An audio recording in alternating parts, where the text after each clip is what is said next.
And I was talking to another colleague the other day. I said, cloud iteration and some of the other tech iterations were not business killers if we were late. But in AI, if we're late, they are potentially business killers.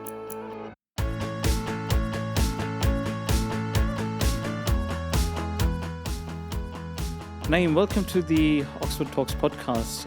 For those of us who don't know what you do, what do you do? Well, first of all, thank you for having me. I am a founder of an IT company, and what we do is simply provide enterprise-grade software solutions for financial services companies like asset finance, auto finance, and digital auto retail, and so on. So we're very closely linked into the auto ecosystem and all the systems that work within that ecosystem. We actually build and support a variety of those systems. Amazing. And when you say IT company, it's not really a small IT company, isn't it? Well, there are obviously bigger companies than Netzol, but we, in our own space that we support and service, we are probably the largest company that supports and services auto finance companies. So if you were to buy a car on finance in the UK, US, there's a very good chance that it'll be my system that will actually approve your credit application and then run your contract for the next 2-3 years. That's really amazing. And I've heard the news that you are working with some of the major sort of car retailers around the world, including Tesla, Mercedes, BYD as well. How is it like working with, and as you mentioned that the chances are most people are going to be using your software. What are the challenges of managing such an enterprise? Well, these very large companies are typically running on a very, very mission critical system which runs their entire business. So we have to make sure our systems are up and running all of the time. So the biggest challenge is to make sure the systems are serviceable, usable 24/7, and they never go down. Because if you like a finance company like Tesla Finance or Mercedes-Benz Finance or BMW Finance, they need to be able to service the loans and origination of those loans and the contracts that run through the life of the loan. They have to be all run on our systems. If the system goes down, they can't run their business. I won't be able to get my car if Netzol is not working then. Well, exactly. The car and then the payments Yeah. will go all over the place. The system has to work for you to be able to make the payment and the payment to be accounted for in the system. And when you want to end the contract, for it to actually facilitate the termination of the contract. So this is the entire life cycle of the contract. Amazing. Tesla has been, Netzol has been running for almost, if I'm not wrong, 30 years or more. Close to 30 years. Close to 30 years. Can you tell me how it was in the beginning? What has changed so far? And what has remained constant? I mean, at the very beginning, like any startup, we had to get our first client. So the biggest challenge is always... Do you remember that time? Of course. I was very much actively involved in getting our first customer on board, and it was Mercedes-Benz Finance in Thailand. So I was actually based in Thailand at the time. Just to give a context, what year are we sort of... This is 1995, 94. Okay. Yeah, we go back 29 years at least. And so the first client is always going to be the hardest one to get because nobody wants to be the first if you're building a system, because typically a client would want the system to be tested and matured and has gone through its development cycle and is going to be resilient and robust. So the first client is the hardest, but if you like, the constant theme over those years is that Mercedes-Benz is our largest client. So our first client is the largest client in multiple countries, and they have invested hundreds of millions of dollars into working with us in the partnership with Netzol. Do you remember the conversation where you had to convince them? Do you recall that? There's so many of them. However, I think initially it came down to cost. The first conversation was, we don't know Netzol, we don't know your product, we don't know your people. Only thing we could compete on was pricing. Because, to prove ourselves, we had to get through the door. And getting through the door initially in IT should be on the quality of your product. But for a small company based in Lahore, it was not really for them that important. That they just wanted to make sure they had skilled people who are able to deliver a system, and the product will come later. And they wanted the right price. So we negotiated the price, and we gave them a price which was compelling. And we at that time were not focused on profit. We would Just just customer acquisition. getting Yeah. the customer acquisition was for us, because we didn't do any marketing at that time. We didn't have the resources to do major marketing or go to events, and the product branding was almost non-existent. So we had to convince them with our selling skills, building trust. And what was your role in all of that conversation? Because I know you run this as more of a, there's a family involved there as well. Well, we were four brothers who basically started the company, and my role has been mainly on sales and customer acquisition. So, and the role I play is always to make sure that we develop a relationship of trust with our client. Ultimately, no matter how good your company is, your product is, it's the people who they work with on a day-to-day basis. And they want to trust the people who they're going to sign a big contract with. So I think the one thing that we try and do always is that, we stay always in the loop, in the life cycle of the relationship, right from the start and in between. We make sure we stay engaged with our clients, that they know we haven't signed the contract and disappeared. Yeah. So that builds trust, and own up to issues. And one of the most important thing we do is that if there's a problem, we will own up to it and we'll fix it, as opposed to, be in denial and try to, find excuses or, the companies who do that and they don't face the actual issue. And I think what we do is that whenever we hit a challenge on a product, whether it's quality, whether it's delivery timelines, if there's a cost overrun, it's Yeah. just to state the facts, be honest, share the reasons. Sometimes the reason is on the client side, because if they're So you slow, own up to it. Yeah. yeah, if they're slow in, accepting the system, they have to test it and so on. And so you have to kind of work as a team. And so we have to be honest about where we can do better, but we also encourage our clients to say, okay, look, it's a partnership. So if it's a partnership, the thing is that, we have to make sure both sides are working towards the same goal. Yeah. I mean, enterprise softwares are such a sort of huge, complicated kind of behemoth of work. If you were to kind of simplify your core product, you mentioned about the automotive. If you can walk me through like a very simple 5-year-old explanation of what the product does. You mentioned about the loan origination, but for the listeners who don't know, perhaps they don't familiar with car financing as such. How does step by step the process kind of works out with your software? Okay, the simplest way to explain it is that you walk into a dealership to buy a car. Let's say you go in there to buy a Mercedes. So you go in, the dealer will obviously show you the cars. You choose a car and then say, how are you going to pay for it? That's where our interaction will begin as far as a finance system is concerned. So in the finance system, the first interaction would be when you agree to buy a certain car, then they sit you down and then they start to prepare a deal for you in terms of how much deposit you're going to place and how much you want to borrow over how many years. So basically, all these numbers go in to the loan origination. The origination will go through its own calculations and work out the monthly payments.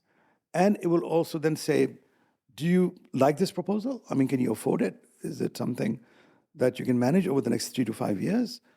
Then when you say yes, then they have to see whether your credit is good enough. So then they will send that application through credit check. And the credit check and credit underwriting is a very important function. So we do all of that.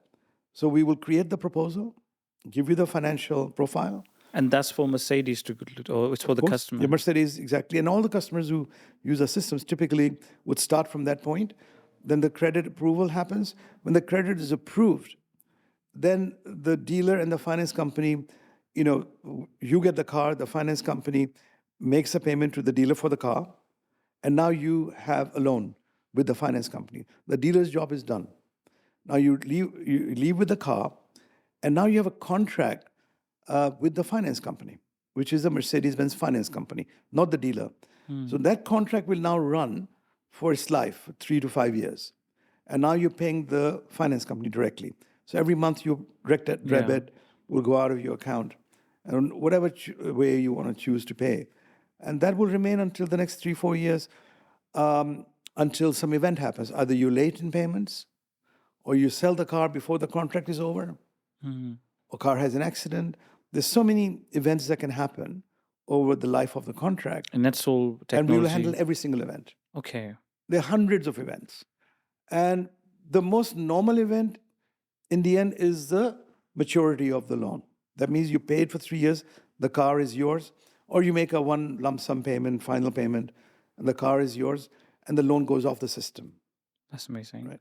So for the countries, I'm just thinking, you mentioned German brands, Mercedes, BMWs, and all of that. I know Netzol operates in emerging markets as well. How is the credit? Is there such a thing that do they have their own credit systems? Because the experience, I don't think so. They are all across the whole world. A lot of the world doesn't use this experience. How does the credit worthiness comes out to be? Look, some of the global companies are Equifax, Experian, this TransUnion. And then in some countries where they don't have these big companies, they have local credit agencies as well.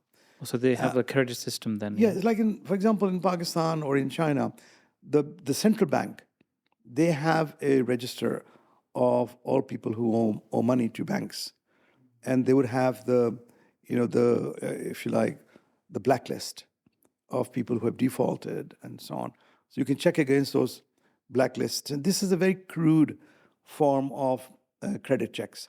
But now with technology, there's so many other things you can do to be able to make a profile of a borrower, which is not entirely depending on the credit history. You can also, through AI and through other ways of building scoring models, you can check the profile, the demographics, the profession. There's certain type of professions which are very creditworthy. Even, they don't have a long credit history. Is a doctor, for example, a doctor or a lawyer. Some of these professions, you can rely upon them to make the payments and not default. The other professions, like people who are self-employed, who don't have a full-time job, they're the higher risk. But there also are a number of other parameters which we can use to establish the credit risk now. And AI is enabling us to go into areas where we've never been able to go. Through the large language models, we're able to establish patterns in a certain town, in certain neighborhoods, cities, professions, demographics, background. There's so many ways to establish a pattern for creditworthiness. And this is through machine learning and through training of these models. That's amazing. Yeah. Naeem, I'm going to ask you a very kind of a deep, kind of profound question. So I had an interaction with some work done at Oxford University regarding ethics and AI.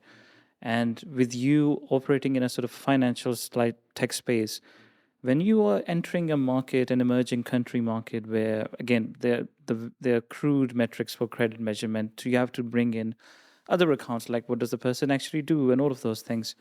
Have you thought about how the ethics of AI and whether your parameters are actually going to make someone get the financing deal for a car or not? It's a kind of a make or break for families sometimes. How does that kind of affect the modeling that you have? Okay, so our work that we do is on the behalf of the business, which is the finance company. And so we have to deliver information and results of checks that we do, and we have to deliver those to our clients, which are the finance companies. The burden of this moral dilemma that you just mentioned is on them to decide who to lend to and who not to lend to, because they would have their own lending criteria. Okay. Are they not relying on your AI? No, they rely upon the results of what we've given them. Okay, but So it's not yours then. we can't make that final call to lend or not to lend. We can make a recommendation to lend or not to lend. So the ethical side of it is, I wouldn't say it's gray, but I say that it's kind of borderline gray, because we can actually suggest that this is a good risk, that they can take that risk. But they may have their own internal rules-based models that say, no, we cannot lend to this person or this company, right? And we cannot dictate that. Yeah. So it's very much the decision of a credit underwriter who will say, especially when there are large amounts involved, right? For smaller amounts, they can be automated. So we can actually say to the client that, look, we are saying this is a no risk, and this is automated. And if they accept that, the client, that this is almost a no risk, they will also not intervene, and they will lend to that person. Okay. But we can also make a recommendation not to lend to a person. Now, that's where the ethical dilemma comes in, right? Yeah, for your modeling sides. So when we have a model that says don't lend to this person, what are the ethical implications, right? Yeah. And that's a good question. So data is the data. Especially for emerging markets, Yeah. when you don't have enough to work with. Yeah. Well, the data is to a limit, is very much the reality of the situation, right? If you don't have enough data, then you have to rely upon local knowledge. And that knowledge comes from the local company Like that we work nuance with. sort of There are some nuances to Yeah. the lending, and some of those things are done physically. For example, in Thailand, I remember years ago, when they lent to certain people, they would actually send somebody on a motorbike Check to if they're check real. where do they live. The address they gave, is that address real? They actually will go there and they'll take a picture of the place where they lived, Yeah. identify the address, and then take it back to the company and say, well, we actually physically visited. This person actually lives there or doesn't live there. And they can make a decision based on that, right? That's amazing. So you don't have to do that in the UK or the US. I will tell you my experience with my car when I bought it. I got it on a finance deal, but it was literally. It took me, I think, I kid you not, it took me 6 hours from okay, I made a decision to get it, and the car being parked outside. Yeah. And I was just baffled by it. And I mean, even for the tech world that we sort of live in and all of that, that the money just came in straight away, and it came in a card, and I already told them which dealership I'm gonna go, which car I'm gonna buy, and they just ran the plates, and they're like, okay, this car has done all the checks. You could just go ahead and just buy it. I went in there. They already knew I was gonna come, and I was just baffled. I was like, oh my god, like imagine this system of lending extended, but I think you're very right that in UK we have a lot of history. They know that I run companies, and everything. Everything is public what we do. But as you said, that you might maybe be getting an application, but that person might not be even real. So you got to send someone on a motorbike and course. check out if they're real Yeah. or not. Yeah. So, yeah, I mean, the point about somebody who really needs a car, Yeah. can't get one, that is even a reality in this country, never mind an emerging market.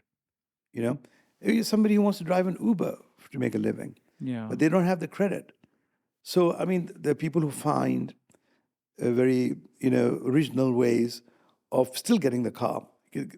Somebody will guarantee for them, or Like a guarantor, yeah, a guarantor, or somebody else will take the lease Yeah. on their name, and they will hire the car to them. And I've experienced that myself in an Uber car, that the person who's driving is not the owner of the car.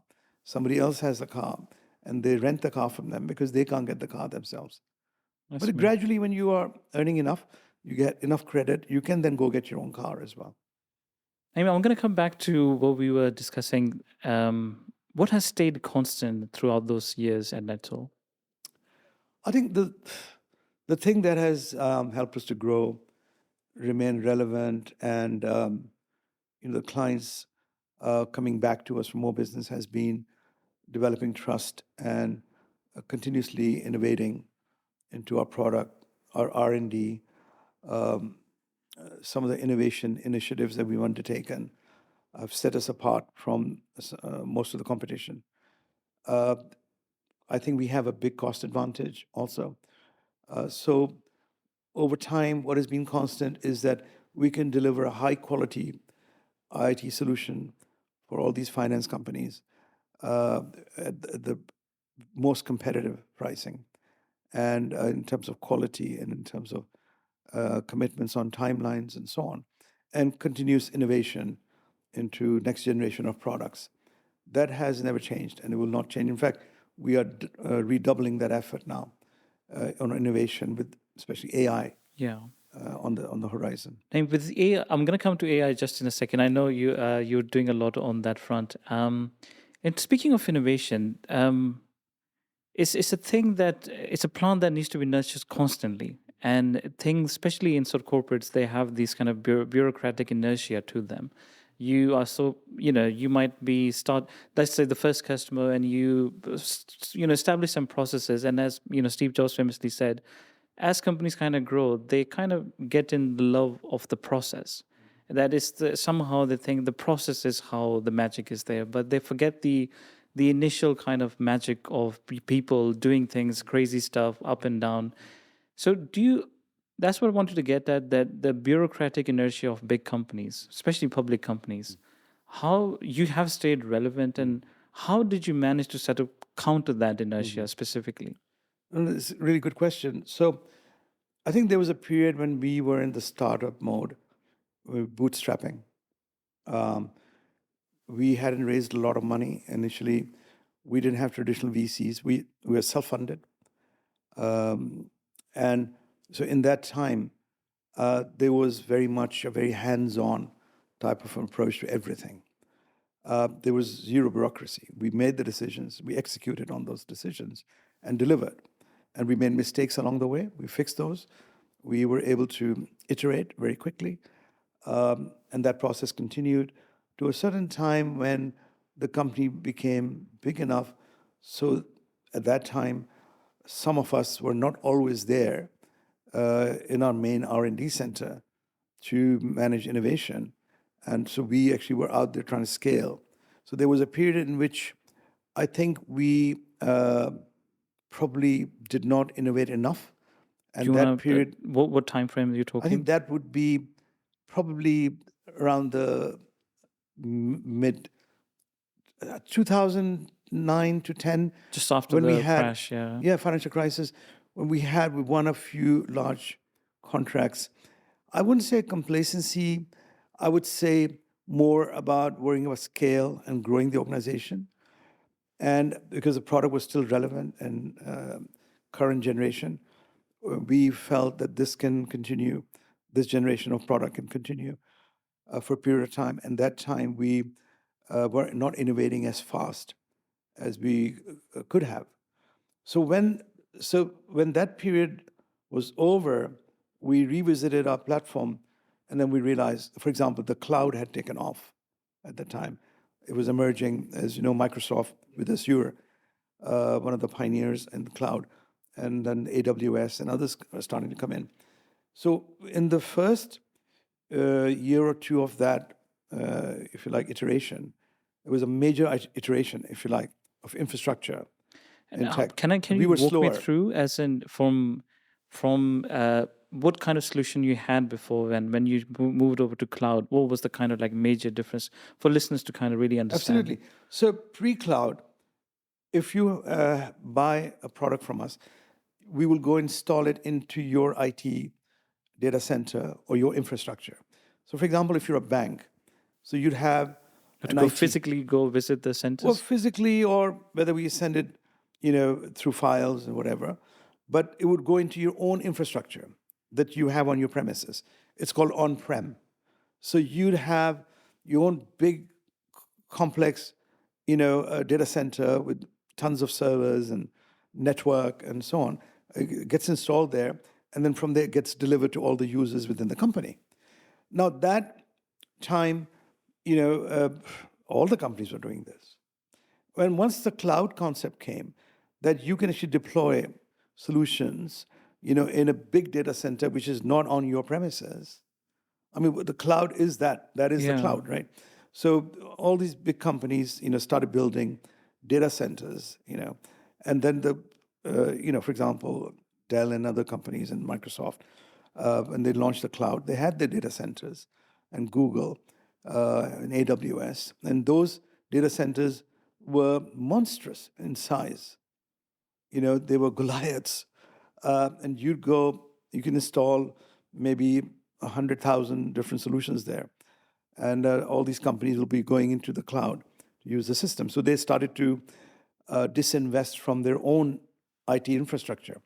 So that was a major, if you like, iteration in infrastructure and IT infrastructure. It changed the paradigm completely. And there's hardly anyone, unless you're a very small company, you have your own little computer there, you're running everything off there. Yeah. But most companies now use the big providers of cloud. And so that was the time when we were a little slow in adoption internally. And in fact, our clients were not pushing us that much either. They rather go invest, $20, $30 million in their own IT infrastructure. The Whereas- enterprise inertia, yeah. yeah, exactly. And they would just go and do that, as opposed to, that would be CapEx as opposed to OpEx. If they go to cloud, it becomes OpEx. It's something they pay every month. So it's like a running expense as opposed to a capital expenditure, right? And that concept wasn't that easily bought in. You could talk about corporate inertia. I guess that's also the bureaucracy that exists in big companies. Even they can see the solution in front of them, they're slow to adopt. Why do you think that is? I think we get used to doing things in a certain way. We get in a comfort zone. And if it's working, why fix it? And I think every time you pivot from a certain position and you embrace innovation, there's always that risk you feel of getting things wrong, and you lose a bit of control. Because once you move your infrastructure, completely get rid of it, and it goes onto the cloud, a lot of jobs are lost. Your internal IT is gone. So some of the IT, groups are large in some of these banks and so on. They have huge number of people who run IT for them, who don't do that function anymore. They have different functions. So is that maybe a bit of a power struggle that you own IT and you have a say in where to spend your IT budgets on. You have a number of people who work within your domain. And so unless a CIO with a vision to sort of disrupt that thinking and say that,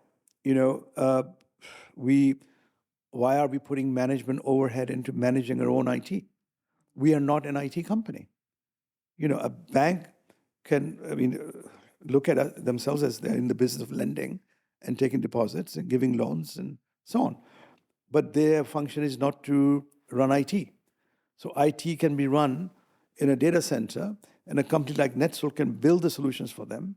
So they're becoming users of IT as opposed to builders of IT. So Naeem, that kind of thinking has to be there. Naeem, do you think that people? I would love for to listeners, because you're much bigger sort of a bigger user of enterprise works before. Do you want to explain? Do you think first of all that companies tend to want to be vertically integrated as they go along, or they tend to be horizontal? But I would love for the listeners to hear from you actually what are vertically integrated and horizontal companies. Perhaps you can give Netzol's example. Well, we are into the vertical side of things because we service the asset finance, auto finance vertical, right? So for us, that we are not a company for everyone.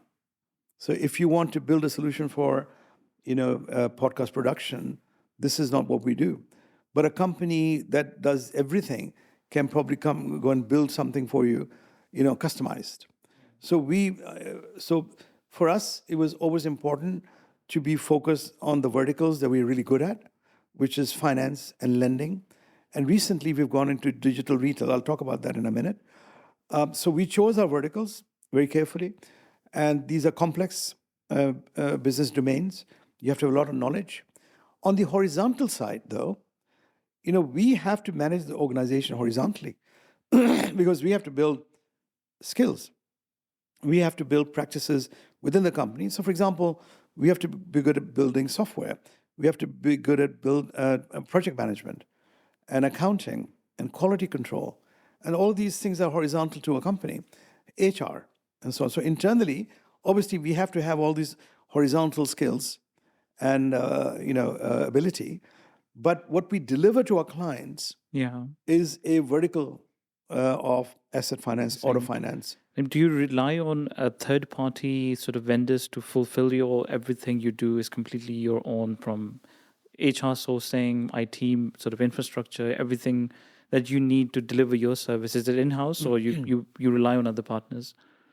Our partners are typically third-party proprietary providers. Like, obviously, we use Microsoft Yes. Yeah. and some of the enterprise solutions like Salesforce and so on for internal function. And we use NetSuite for accounting and so on. So third parties are normally used for our horizontal work that we do internally in the company. When we go and install our product at a client, normally we working within all the things, all the functions of doing that is within our control, and we can do this very effectively. But time to time, the client will have a third party, like an integration partner or a consultant, They will be working with change you. management consultants and business process reengineering consultants, evaluation consultants, and so on. And they work with us then as a team for them to implement the software. That's amazing. So it's 2010s, and you have just come out of realizing that a cloud is an opportunity that you shouldn't be sort of avoiding for a long time. Now, let's talk about the next big revolution, the AI one. Well, 2010 was basically, just to go back, was the time we were slow in innovation. Yes. And the cloud, the iteration came later, 2015 onward, when the cloud actually became a thing that every IT company should pay attention to. And our adoption then started happening 2017, 18, 19. And by 2020, 21, we were fully cloud ready. Right? Amazing. Yeah. So the AI, the big part. What are you doing? What is your vision for it? I know you were mentioning to me before the podcast as well that you're in charge of the hiring of the executives as well. So the whole of Netzool's AI sort of vision is led by you. Well, I mean, again, I am, first of all, a student of AI. Because the phase of AI we're in at the moment. What do you mean by student? I would love to know more.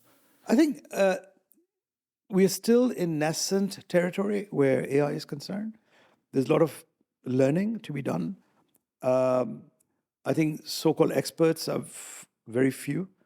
Who I think those experts I would claim to be those are the ones that have been in machine learning for many, many years, data scientists and so on, who had PhDs in AI.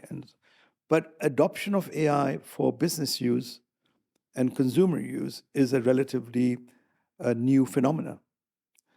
So, for example, I mean, you would not have heard of AI on a day-to-day basis until ChatGPT came into the picture. So I think anything that there is a post-ChatGPT era of AI, machine learning, and there's a sort of pre-ChatGPT and a post-ChatGPT. Post-ChatGPT and OpenAI, what that did was that it put the power of AI in a consumer hand. Like you can go to ChatGPT and ask a question Yes. and a prompt to give you an answer. That power was not in the hand of the consumer. And that created the awareness. Okay, so in that sense, all the emergence and evolution of AI since that time has been kind of a breathtaking pace. And the speed at which it's grown, the Moore's law you might have heard of, what Intel came up with, that has been completely blown out of the water. We're growing more exponentially in AI than we had in any other field of technology in history. That's amazing. And then where did the tutelage of you being a student that came in? So yeah, so literally after ChatGPT, like anyone else, I was intrigued. I was curious, and then obviously someone who, What was your first reaction? Do you remember what you were you asking I it? mean, I asked the sort of questions which I thought will be impossible to answer or to get a return response from, and I was astonished that how nuanced the responses were, because I write a lot myself as a hobby and so on. So I fed some scripts and some of my writing in there, and I asked it to edit it and then make it better. And did it a better job than you would have done? Or? Well, it made it more structured and more publishable, yeah. And but the main thought of whatever I created was there, obviously. So it kind of gave me the sense that this is definitely a value add to original content. So if you have original content, there is some value add in there because that's what editors do. I mean, if I give a script or a manuscript to a publisher, there are editors there who will edit it anyway. So ChatGPT and other, bots, chatbots can do that for you now. This is Gen AI. So Gen AI is a function of Gen AI is to, ask a question. It generates an answer in text and pictures and so on. And video maybe even now. Obviously, video is becoming a big thing Yes. in Gen AI also. So for me, that was the moment where I realized that this is important. And there is a business use case here, not one, but many. And so I remember it was in July last year when we had an offsite, company offsite. And I had been reading a lot and I've been learning a lot. And I had just learned just about enough to start a conversation. So I haven't got a PhD in AI, right, as you know. But I consummate reader and a listener of podcasts and knowledge. I'm just a very curious person. And I'd built up some knowledge and I sort of challenged my team. There were about 40 people in the room. And I challenged everybody. So what do they know about AI? And what is it that is the impact of AI on our company and our clients and so on? There was very little feedback from that group. And I realized that, there is awareness of AI, but there is very little education of AI. These are two different things, right? Because just pure awareness is not enough, because that can create fear or, unrealistic expectation. Unless you really study that subject, which you think is important, or you want to really understand how you embrace it, how you adopt it, how you use it, and how relevant it could be to your daily life or your business life. So I actually took the time to do that part, and I then challenged my team. And at that time, I realized that everybody's curious, everybody's aware, but nobody really knows what to do with it. So that's the time when we set up an AI team. We basically picked up people who were generally very good engineers within the company. One or two had some AI data science qualification. And one chap in our company had a PhD from MIT in machine learning, and as was a data scientist. Very much an academic, right? So he was helping us already, but AI was not that widely embraced and known at that time. I'm talking about 4 or 5 years ago that this chap has been with us. So we then built from there. I'm talking about literally 8, 9 months ago. From that point to today, we have a team of AI experts, which I can now call AI experts, because we train them extensively. And we started. And can I ask, what training did you do so they are called now experts? Well, that training actually had at least 3 iterations. So first training we did, which was very unique, is that we went across the company, the entire 1,400 people, 1,400 people, and we gave them a 101 on AI literacy, an internal course we built ourselves. Wow. So from our receptionists to the people in accounts and HR, even the people who don't talk to clients, even people who don't have anything to do with software engineering, they got a basic literacy AI lesson. They would now know what is an LLM, what is a prompt, right? And what is OpenAI, and what is ChatGPT, and what is Claude, and And you were the Perplexity. one who sort of assembled the team for that learning, or Yes, you took help from the team that you mentioned? all internal. What we did was we have an internal training center called ICANN. ICANN does all kind of trainings for us for the last 10 years. We we gave this task to ICANN to build a course for AI 101. And they gathered a lot of course material from different sources.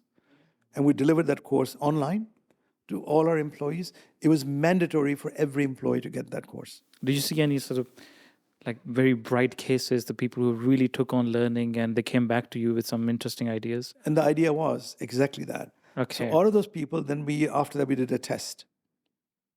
Okay. And then we had different grades of the test. Okay, like a good So old school like we exam. have basic, mid-level and advanced. So after that first course, people who we felt were really, outperformed the rest, we put them in the mid-level courses of AI. They're not the experts yet. Exactly. Well, they were then going to go through another learning, Yeah. and then we also picked up people who were super smart, and we gave them more advanced AI training, and that is ongoing. That is never going to stop. So we have a very healthy budget for our colleagues to go and learn and attend courses and join podcasts and listen to podcasts or get training. There are academies now that are doing training. So we're encouraging them to upskill themselves. Even if they don't work in the AI team, AI is going to impact everything. So the lab has maybe 25, 30 people, but the company has more than 1,200 people. And so AI is going to infiltrate every department. So nobody's going to be immune from it. So that's why the basic training was very useful. The mid-level training is going to give them a little bit more insight, more education.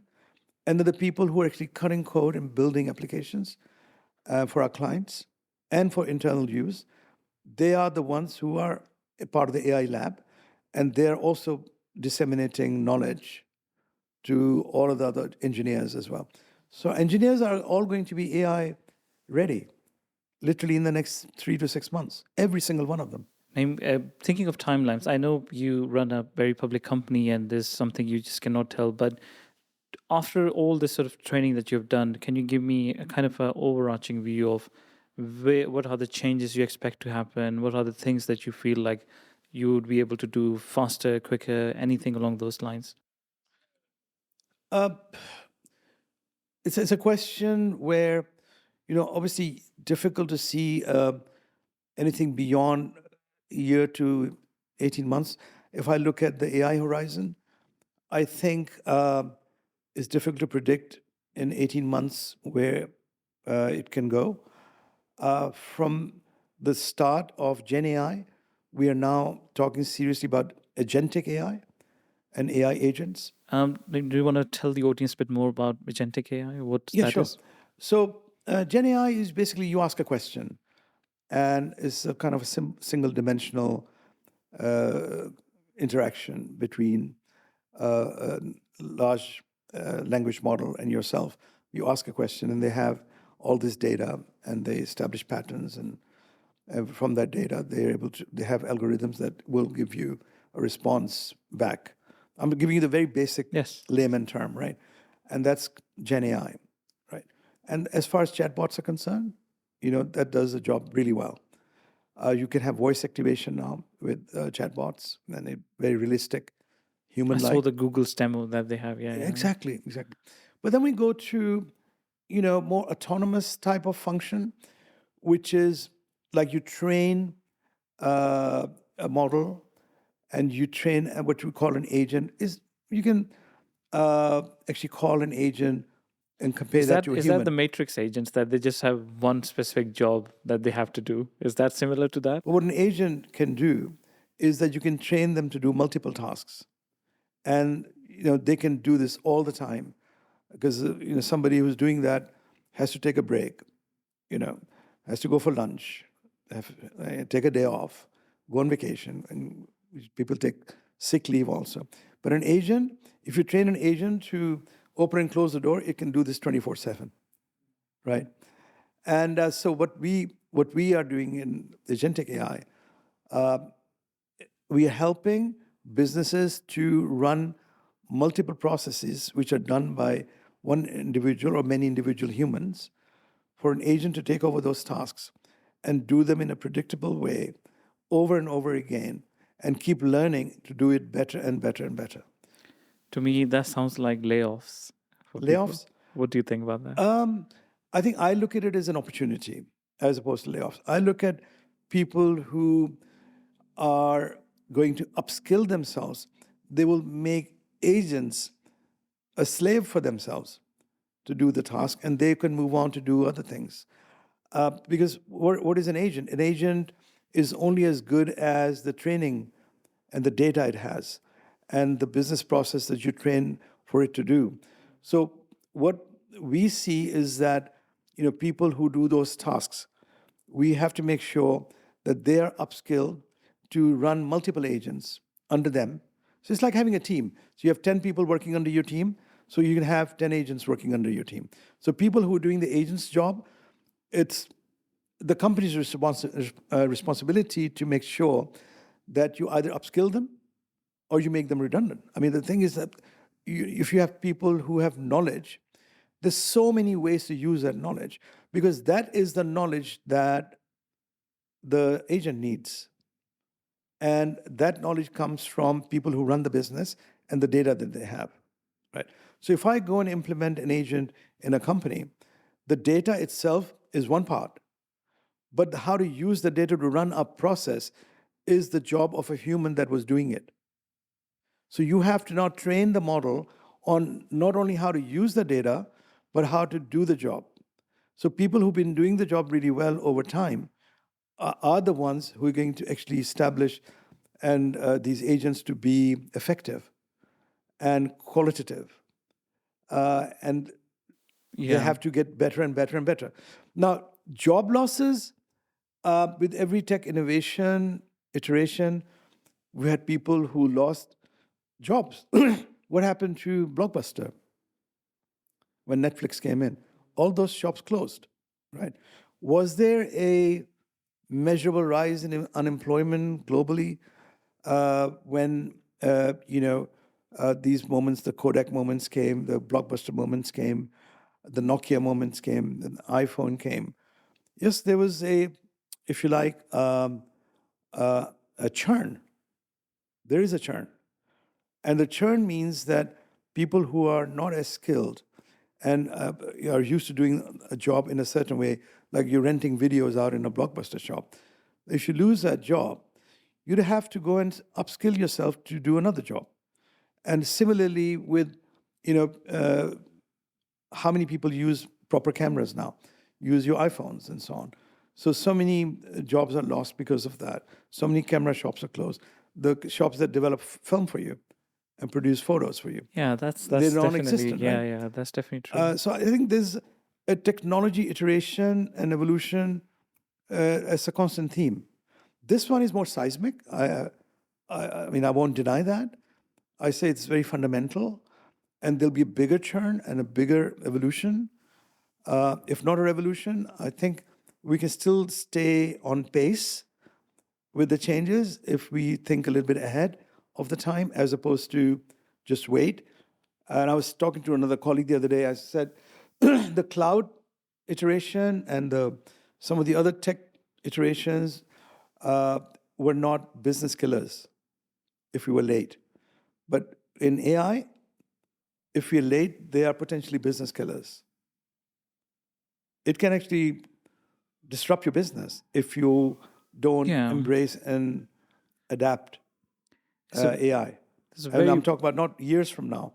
yeah. I'm talking about months and maybe a year or so. I think this. I read a book ages ago. How the AI revolution is the AI invention is probably going to be humans' last invention, as humans do invent tools and technologies, because the models that they are going to become intelligent enough to derive their own agents, which are going to be, even sort of intelligent than them. But I think certainly I'm more of an optimistic person, and I think I think lived through maybe one revolution of the social media and like cloud. And you're very much right that when you said that, I don't even think of when I start a company, the first thing you do is you just get Google Workspace, so that gives you email, and all that infrastructure is in cloud. So that's really the key. Now we're talking about Matrix, we're talking about blockbusters. On a lighter note, if your life was a movie, what genre it would be? Wow. I think it'll be very much a, you can call it a success story. There are a lot of movies that show someone Like biographical, uh, successful. biographical in the sense that, someone with a lot of hopes and dreams and confidence. I always had the confidence, I never lacked that, to build a business with family and colleagues of a certain significance. And I think that is a success story in many ways, not only my personal one, but there's so many people who helped along the way. They're clients who were major allies and supporters of the business. They are investors, they're colleagues, they're family, who are all part of this journey. And the success of Netzol has touched hundreds, if not thousands, of lives, maybe thousands of lives. People who've come and worked in Netzol and gone on to do bigger things. Yeah. People who have benefited from the technology, consumers that use our tech, businesses that use our tech, benefit from it every day. I think I'm a very happy and content person. And then if you wrote the story and my journey, you'd say started from very humble beginnings to be part of a global company, and with we run over $500 billion worth of loans for our clients globally. We touch 40, 50 million consumers in different parts of the world. Our And solution. you started this with your brothers, and for the listeners, you have your son in the studio with us as today as well. Yeah, yeah. What does family mean to you? I think family is first for me before anything. And I'm one of the most fortunate people uh, that can say that I kept them both together because my family and my business is very closely linked. So I didn't have to, in any way, compromise one for the other. My son works in my company, and I have another daughter who works also in the company. I have nephews, I have nieces, I have brothers, I have cousins, uh, but they all play a role, an important role in the company. And so, but let's not forget the professionals that we have. They're also part of this family. The colleagues that I have, we call it the Netzol family. So I think we are a company which is very much driven by people who we trust and people we have seen grow. And they're not necessarily family, they're outside the family, and there are at least 1,000 or more of them who have benefited and who some of have gone and built businesses and careers. So yeah, it's a very, very satisfying moment for us when we look back the history of the company and where we are. We've been very, very blessed. Amazing. And you when I met you first time, you told me that you're not looking for the next big thing in your life. You've run the company for 30 years and it's hugely successful. There's a next generation which is sort of getting ready for all the leaderships. What does the next chapter in life look for you now? I think the chapter that we are writing now, it has re-energized me in terms of what we're doing in AI.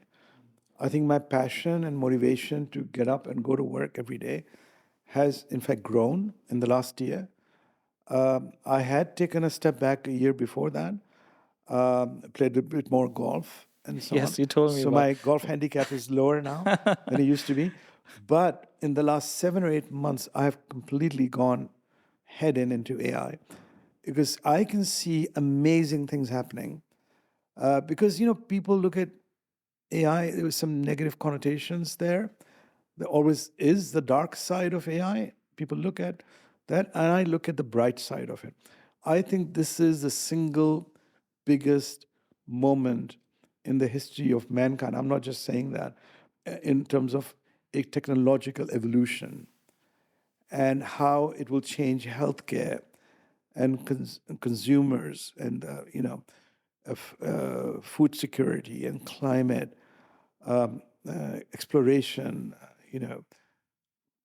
looking for oil and minerals and making life easier in hospitals and as a consumer going about your day-to-day work and personal lives. I think we are in that time when I am fortunate that I'm part of that journey, and my company is going to do things that's going to touch a lot of people.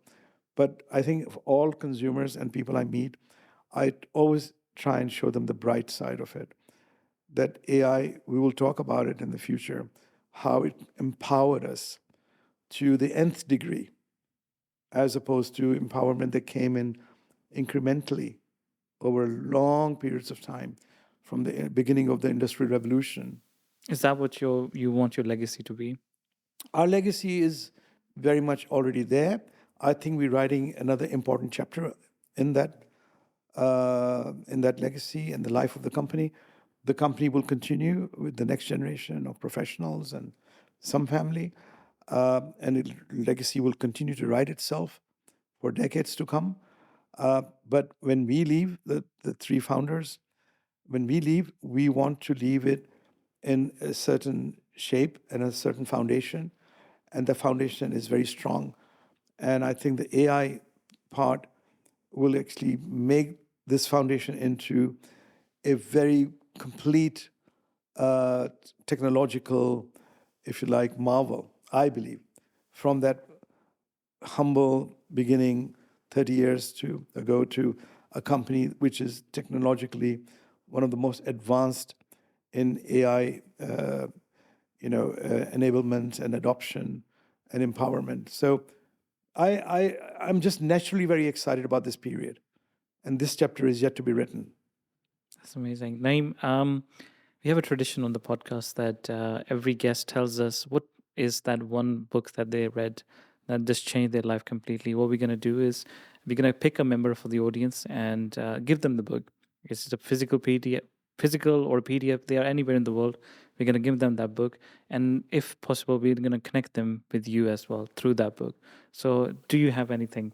Yeah, one of the books I read a long time ago that changed my thinking about business and life in general is a book called Who Moved My Cheese? I don't know if you ever read that book. I've never come across Yeah, it. I think if you just Google it, you literally find it immediately.